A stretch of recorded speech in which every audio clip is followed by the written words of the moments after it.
गलवाना के मानते हो तो संतकिया क्या कहे हीरो में ओह से ऊपर हर एक उतर ना रथ सब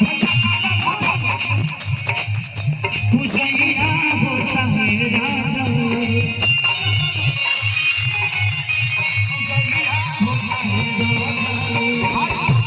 राजा सब झूठे का भाव तो पूजैया होता है कि नवती नदिया जागे लोग जागेगा माइके नागल बारे निमिया पछुला में हाथ झुरुला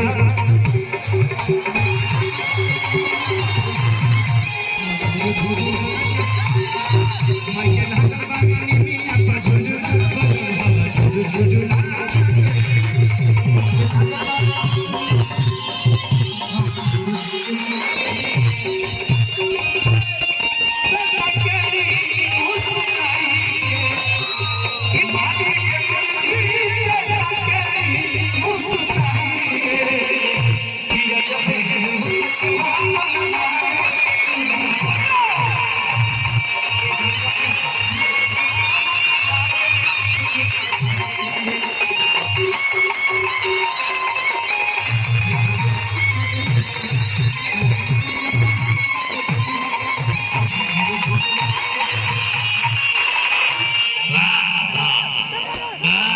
औरतिया कहती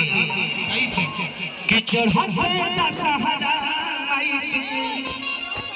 धराता कलासा अरे गाया जिला बोलवले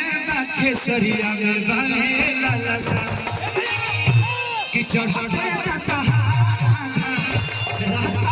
कलासा पूजकारी मैया के सोहेगा जहां ललसा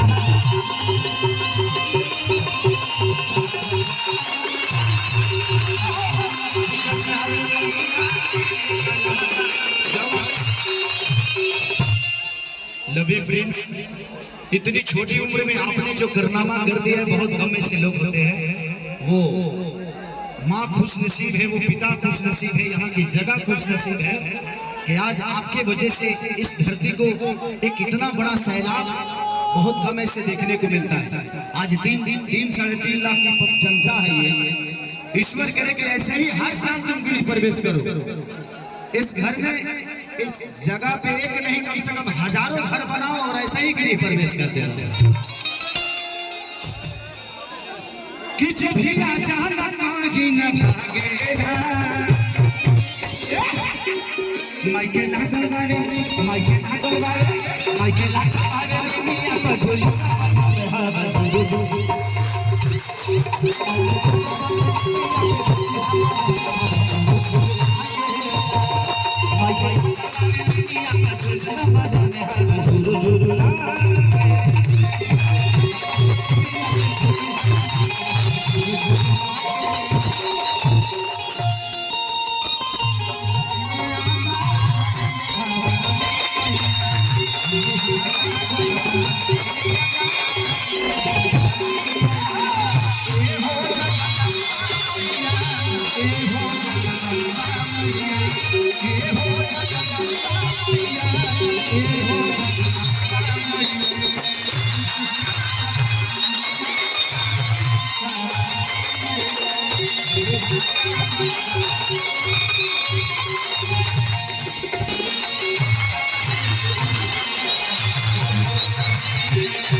और दिया कहते हैं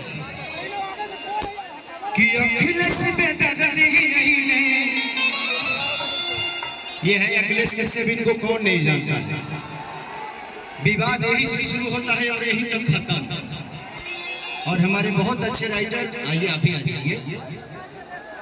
हमारे कृष्णा वेदर्जी अभी इनका बहुत बड़ा गाना हिट किया है कि नींबू खरबूजा भई कैसे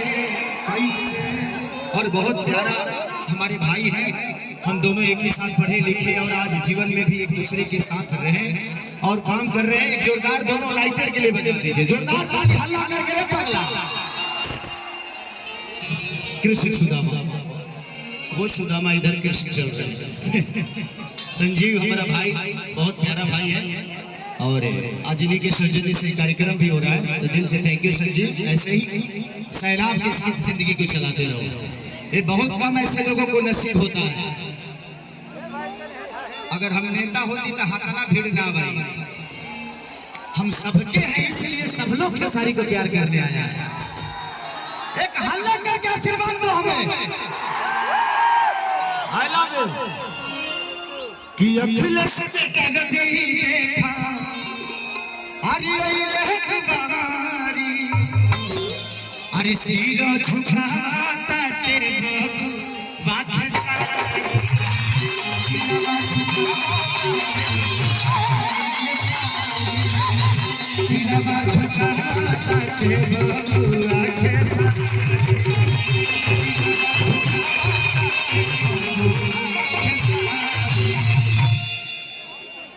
कि नदी नदिया चढ़े लोग जागेला,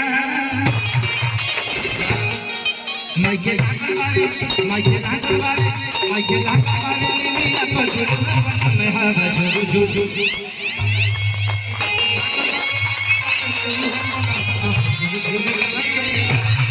माइके लागवारे मिया पजुर